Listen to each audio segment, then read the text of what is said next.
अस्सलामु अलैकुम वरहमतुल्लाहि वबरकातुहू। जी दोस्तों, कैसे हैं? उम्मीद है कि आप सब खैरियत से होंगे। अल हाफ़िज़ दुआखाना की जानिब से खुशामदीद।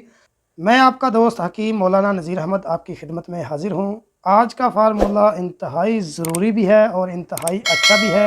आज की वीडियो बनाई जा रही है स्पर्म के हवाले से। वो लोग जिनके स्पर्म कम हैं या 15, 20, 10 अकाउंट होते हैं, इसके बाद आगे बढ़ते नहीं हैं, और मैं आपको दिखाऊंगा कि वो कौन सी चीज़ें हैं। बिल्कुल सादा चीज़ें हैं और साथ में एक टिप्स बताऊंगा।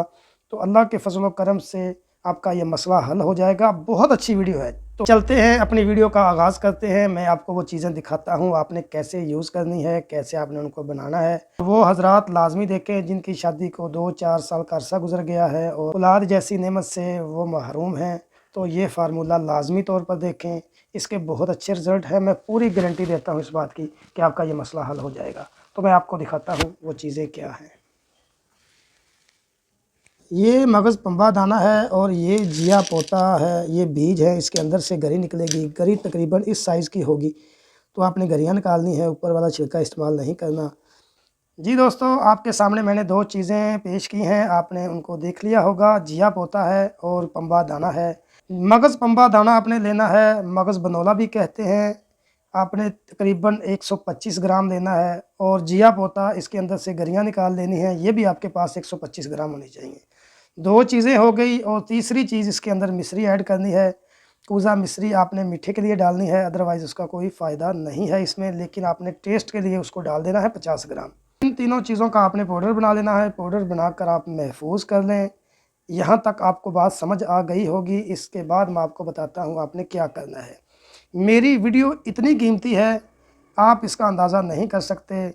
जो बंदा इसको इस्तेमाल करेगा वो अल हाफ़िज़ दुआखाना को ज़रूर दुआएं देगा, मेरा ये दावा है। ये अमरूद आपके सामने मैंने पेश किया है। इसका क्या करना है, और एक आपके पास साफ़ सुथरा अनार होना चाहिए, और साथ में जो सबसे अहम बात है, आपने गौर से सुनना है। अमरूद के नीचे आपको ये चीज़ नज़र आ रही है, ये चीज़ आपने नहीं उतारनी, और कोशिश करें। एक लॉजिक बात आपने इसमें ध्यान से नोट कर लेनी है। अमरूद इतना पक्का होना चाहिए कि अगर आप उसको हाथ से दबाते हैं तो वो दब जाए। फुल येलो कलर का अमरूद लेना है और उसके ये नीचे वाली चीज़ है बिल्कुल नहीं उतारनी। 3 अमरूद इसी के साथ आपने जूसर के अंदर डाल देने हैं। ऊपर से दूध वगैरह डालकर इनको ग्राइंड करना है। तो ग्राइंड करके रोज़ाना 1 गिलास आपने इस तरह पीना है, सुबह को, एक शाम को। बस याद रखें, ये तरीका आपने लाजमी अपनाना है। और दूसरी इसमें जो ज़रूरी बात है, आपने एक साबुत अनार लेना है। अनार मियाँ बीवी दोनों बैठ के खाएंगे, और एक दाना भी आपने ज़ाया नहीं करना। बस ये याद रखें, एक दाना भी आपने ज़ाया नहीं करना, चाहे वो छोटा सा इसके अंदर से दाना हो। एक दाना भी आपने गायब नहीं होने देना। सारे दाने आपने अपने हाथ से दोनों मियाँ बीवी ने खा लेने हैं। रोज़ाना की बेस पर आपने ये इस तरह अनार खाना है। जो अमरूद का शेक बनेगा वो सिर्फ मर्द हजरात इस्तेमाल करेंगे, और जो अनार होगा वो मियाँ बीवी दोनों बैठकर खाएंगे। और साथ में दिल में ये दुआ होनी चाहिए कि अल्लाह, ये जन्नत का फल है, इसके सदक़े से हमें औलाद जैसी नेमत से नवाज दे।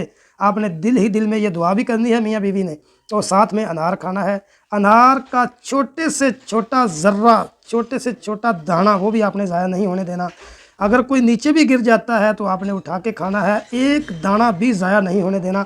और जितने दिन ये आप दवाई खाएंगे, रोज़ाना मियाँ बीवी अनार खाएंगे, और साथ में अमरूद का शेक सिर्फ मर्द हजरात पिएंगे। और ये चीज़ बिल्कुल नहीं उतारनी। बिल्कुल येलो कलर का फुल पका हुआ अमरूद आपने जूसर के अंदर डालना है, और उसमें आपने ये ख्याल नहीं करना कि इसके अंदर कीड़े होंगे या क्या चीज़ है। बस ये लॉजिक समझ लें कि आपने इस चीज़ के साथ ही अमरूद को उस जूसर के अंदर डाल देना है।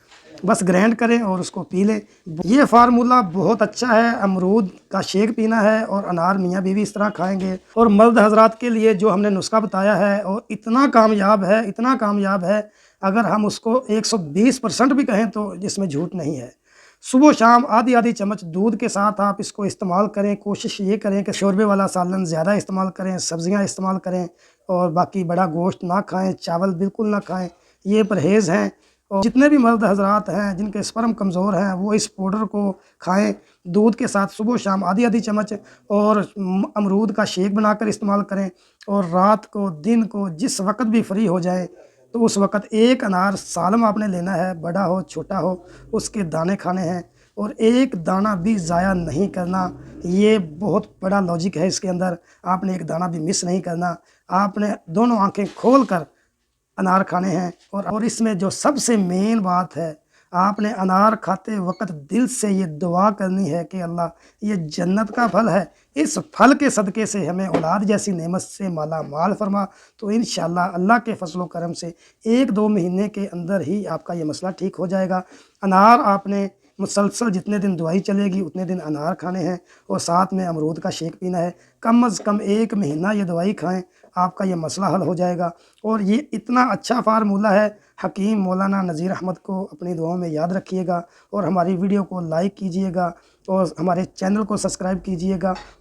और आज मैं ये रिक्वेस्ट करता हूँ कि इस वीडियो को लाजमी फैलाएं अपने दोस्तों में, अपने अजीज़ों में। अगर कोई बांझपन के शिकार हैं जोड़े, उनमें आप मेरी वीडियो को लाजमी भेजें। अगर किसी का फ़ायदा हो गया तो आपका हिस्सा भी पड़ेगा। ये फार्मूला इतना अच्छा है, मैं इसकी मज़ीद तारीफ़ें नहीं करूँगा। जो बंदा इसको यूज़ करेगा, अल्लाह अपने फ़ज़ल और करम से उनको औलाद जैसी नेमत से माला माल कर देगा। और मेरा ये दावा है, क्योंकि ये नुस्खा बहुत अच्छा है। आपने लाजमी बनाना है। और साथ में जो रिक्वेस्ट की है, मेरी वीडियो को फैला दें बस लोगों में। बस इसलिए नहीं कि मुझे कुछ इससे फ़ायदा होगा, वो तो बाद की बातें हैं, लेकिन लोगों को इससे फ़ायदा हो, ये मेरे लिए बहुत ज़रूरी है। और आपके लिए भी, आपका भी इसमें हिस्सा पड़ जाएगा। तो इसी पर हमें इजाज़त दें। अस्सलामु अलैकुम व रहमतुल्लाहि व बरकातुहू।